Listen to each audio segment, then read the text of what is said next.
चित्तौड़ की सबसे बड़ी जीत।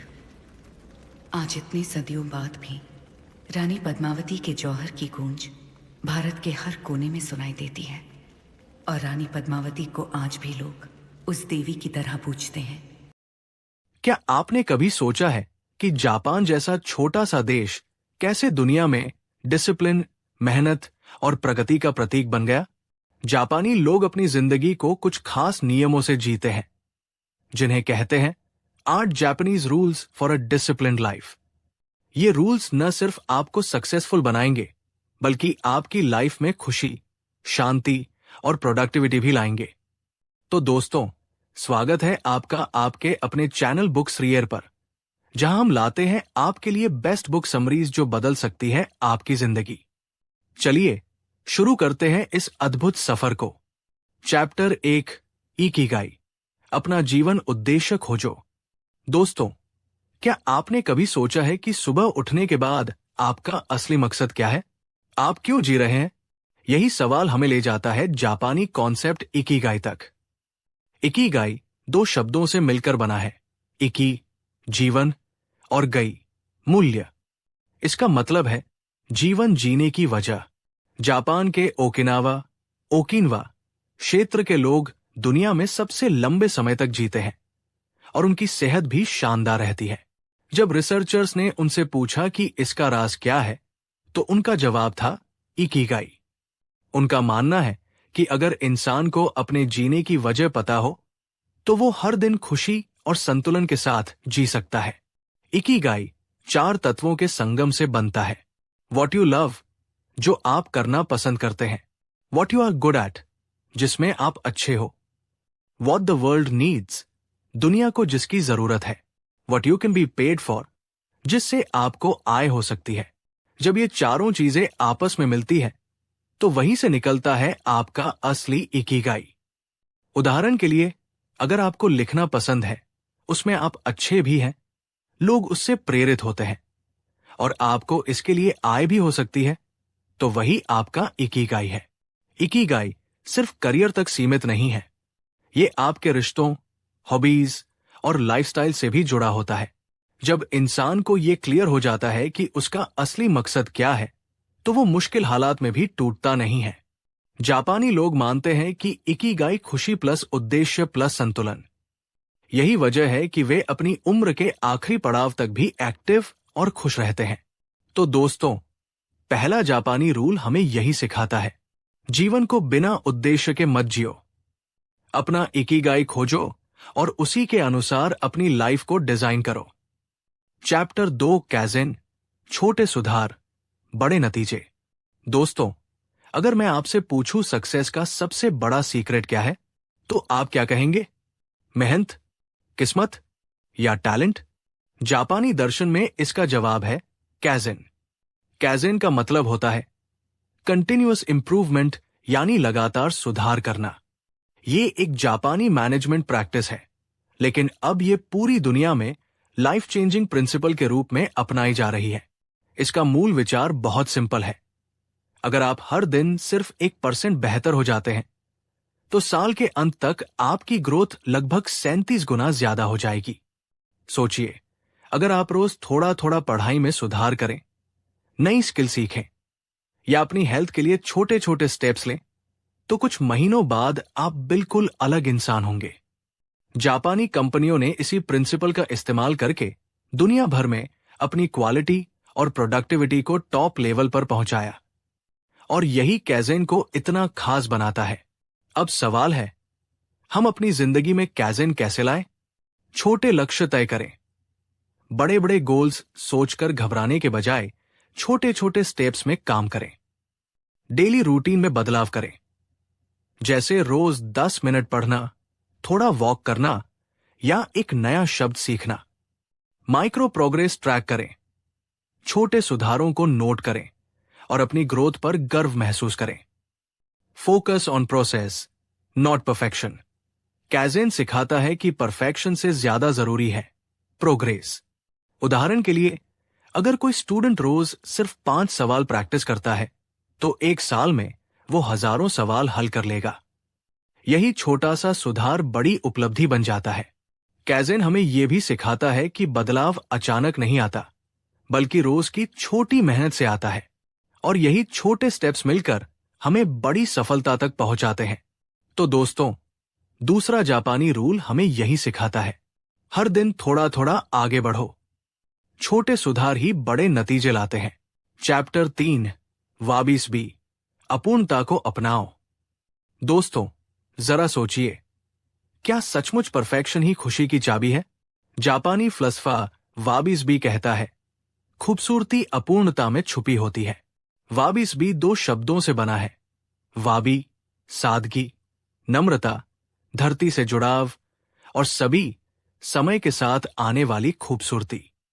इसका सीधा मतलब है अपूर्णता और अस्थिरता को अपनाना। जापानी लोग मानते हैं कि कुछ भी हमेशा परफेक्ट नहीं हो सकता, चाहे इंसान हो, रिश्ते हो या हालात। अगर हम हर चीज में परफेक्शन ढूंढते रहेंगे तो हमें सिर्फ निराशा ही मिलेगी। लेकिन अगर हम अपूर्णता को स्वीकार कर लें तो लाइफ ज्यादा सहज और खुशहाल बन जाती है। एक सुंदर उदाहरण, जापान में टूटी हुई मिट्टी के बर्तन को किंत्सुगी आर्ट से ठीक किया जाता है। इसमें टूटी दरारों को सोने या चांदी से भरा जाता है ताकि वो बर्तन और भी खूबसूरत लगे। संदेश साफ है, आपकी कमियां और टूटन ही आपकी असली पहचान है। इन्हें छुपाइए मत, बल्कि अपनाइए। वाबिस भी हमें क्या सिखाता है? अपनी कमियों को अपनाओ, खुद को बार बार जज मत करो। कोई भी इंसान परफेक्ट नहीं होता। रिश्तों में सादगी रखो, छोटे छोटे पलों और खामियों में भी खूबसूरती तलाशो। प्रेजेंट को एंजॉय करो, बदलती हुई जिंदगी को स्वीकार करो, क्योंकि कुछ भी हमेशा के लिए नहीं रहता। मिनिमलिज्म अपनाओ, जरूरत से ज्यादा चीजें, दिखावा और बनावट छोड़कर सादगी भरा जीवन जियो। उदाहरण के तौर पर, अगर आपकी लिखावट अच्छी नहीं है या बोलने में आप हकलाते हैं, तो ये आपकी कमजोरी नहीं बल्कि आपकी अनोखी पहचान है। वाबिस भी हमें सिखाता है कि असली खुशी परफेक्शन में नहीं, बल्कि अपूर्णता को अपनाने में है। और जब आप खुद को जैसे हैं वैसे स्वीकार कर लेते हैं, तभी आप शांति और आत्मविश्वास के साथ जी पाते हैं। तो दोस्तों, तीसरा जापानी रूल हमें यही कहता है, don't chase perfection, embrace imperfection, क्योंकि कमियां ही आपकी सबसे बड़ी खूबसूरती है। चैप्टर 4, शोशन, बिगिनर्स माइंडसेट रखो। दोस्तों, जिंदगी में सबसे बड़ा दुश्मन क्या है? अहंकार। कई बार जैसे ही हमें लगता है कि हम सब कुछ जानते हैं, उसी पल से हमारी सीखने और बढ़ने की क्षमता खत्म होने लगती है। जापानी दर्शन शोशन इसी सोच को बदलने के लिए है। शोशन का मतलब है बिगिनर्स माइंडसेट, यानी हमेशा सीखने वाला मन। बिगिनर्स माइंडसेट का सबसे बड़ा गुण है जिज्ञासा। जब कोई बच्चा पहली बार कुछ देखता है तो उसके मन में हजारों सवाल उठते हैं। वो बिना शर्म और बिना झिझक हर चीज सीखने को तैयार रहता है। यही दृष्टिकोण हमें अपनाना चाहिए। शोशन हमें क्या सिखाता है? सीखना कभी मत छोड़ो, चाहे आप कितने भी एक्सपर्ट क्यों न हो। नई जानकारी, नई स्किल और नए अनुभवों के लिए खुले रहो। ईगो छोड़ो, मुझे सब आता है वाली सोच प्रगति रोक देती है। गलतियों से मत डरो। बिगिनर्स माइंडसेट हमें बताता है कि गलतियां करना कोई बुरी बात नहीं, बल्कि सीखने का पहला कदम है। जिज्ञासा बनाए रखो, हर स्थिति को ऐसे देखो जैसे पहली बार देख रहे हो। उदाहरण के लिए, अगर कोई म्यूजिशियन 10 साल से गिटार बजा रहा है लेकिन अब भी नए स्टाइल सीखने के लिए ओपन है, तो वही असली शोशन है। शोशन हमें यह एहसास कराता है कि ज्ञान का कोई अंत नहीं। जितना हम सीखते हैं, उतना ही हमें समझ आता है कि अभी और कितना जानना बाकी है। तो दोस्तों, चौथा जापानी रूल यही कहता है, कभी मत सोचो कि तुम सब कुछ जानते हो। असली ग्रोथ तब होती है जब आप हमेशा सीखने के लिए तैयार रहते हो। चैप्टर 5, गमन, धैर्य और सेल्फ कंट्रोल। दोस्तों, जिंदगी हमेशा आसान नहीं होती। कभी हम मुश्किल हालात में फंस जाते हैं, तो कभी ऐसा लगता है कि सब कुछ हमारे खिलाफ है। ऐसे समय में जापानी संस्कृति का एक अनमोल सिद्धांत हमें राह दिखाता है, गमन। गमन का मतलब है धैर्य, आत्मसंयम और मजबूती के साथ कठिनाइयों को सहना। जापानी लोग मानते हैं कि मुश्किल वक्त में शिकायत करने से कुछ नहीं बदलता, बल्कि धैर्य और आत्मसंयम से ही समाधान निकलता है। गमन हमें क्या सिखाता है? मुश्किल वक्त में शांत रहो। गुस्से और घबराहट से फैसले और बिगड़ते हैं। सेल्फ कंट्रोल रखो। अपने इमोशंस पर काबू पाना ही असली ताकत है। धैर्य से सफलता आती है। सफलता का फल धीरे धीरे पकता है। जो इंतजार और मेहनत करना जानता है वही उसे पा सकता है। होप मत छोड़ो। बुरे हालात हमेशा के लिए नहीं होते।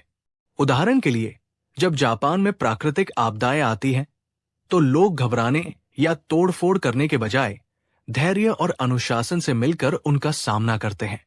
यही गमन की असली ताकत है। हमारी रोजमर्रा की लाइफ में भी ये सिद्धांत बहुत काम आता है। जैसे अगर रिजल्ट आपकी उम्मीद के मुताबिक ना आए तो हार मानने के बजाय धैर्य रखकर और मेहनत करना ही सही रास्ता है। गमन हमें यह सिखाता है कि tough times never last but tough people do. यानी मुश्किलें हमेशा नहीं रहती, लेकिन जो इंसान धैर्य रखता है वही लंबी दौड़ में जीतता है। तो दोस्तों, 5वां जापानी रूल यही कहता है, मुश्किल वक्त में धैर्य और आत्मसंयम ही आपकी सबसे बड़ी ताकत है। चैप्टर 6 उबेटरी, खुद की तुलना मत करो। दोस्तों, आज की सबसे बड़ी समस्या है कंपैरिजन।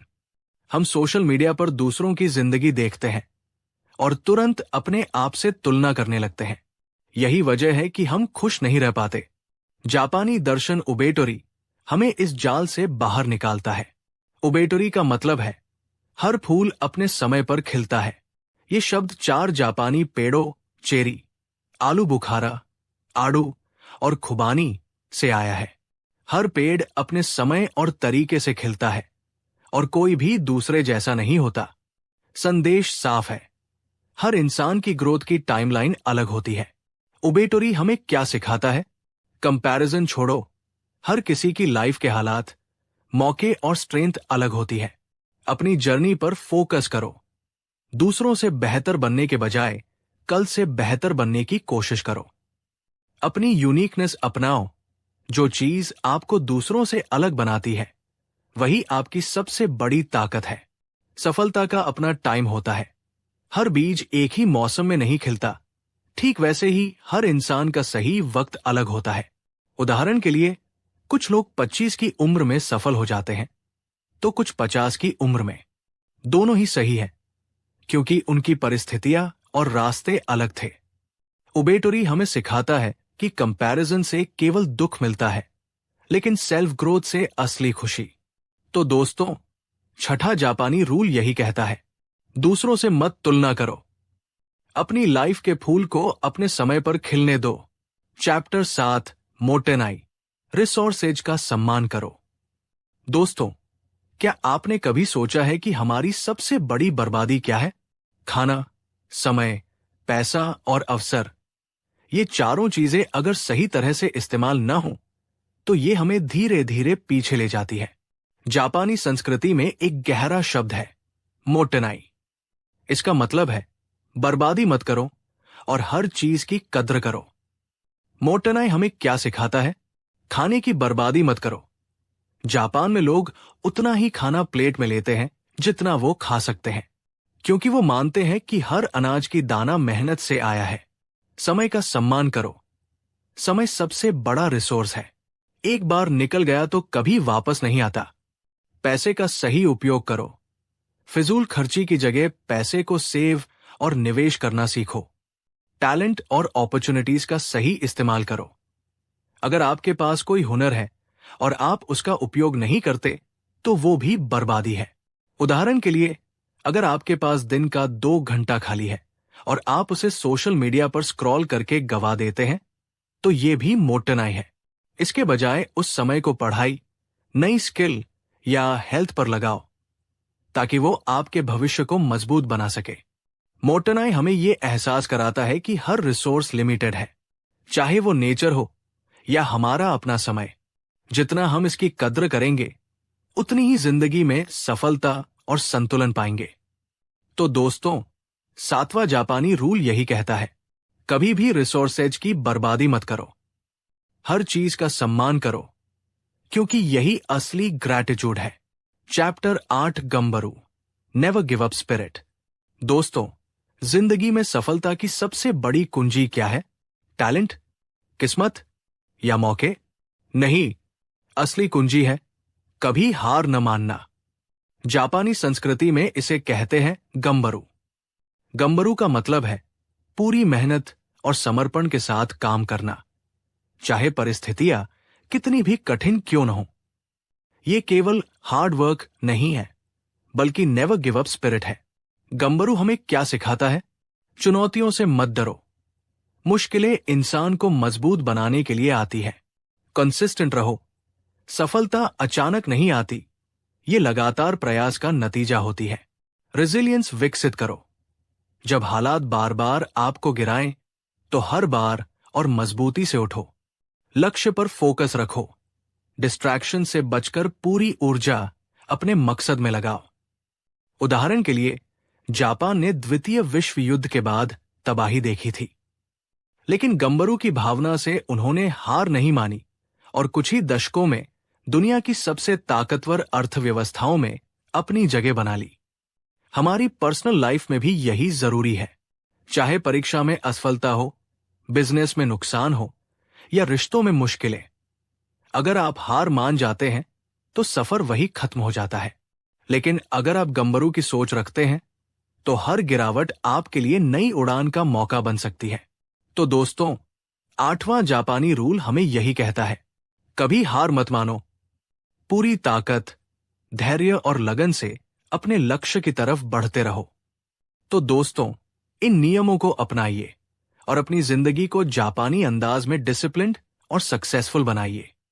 और हां, अगर आपको यह वीडियो पसंद आया हो तो चैनल बुक्स रियर को सब्सक्राइब जरूर करें, क्योंकि यहां आपको मिलती है ऐसी ही लाइफ चेंजिंग बुक समरीज।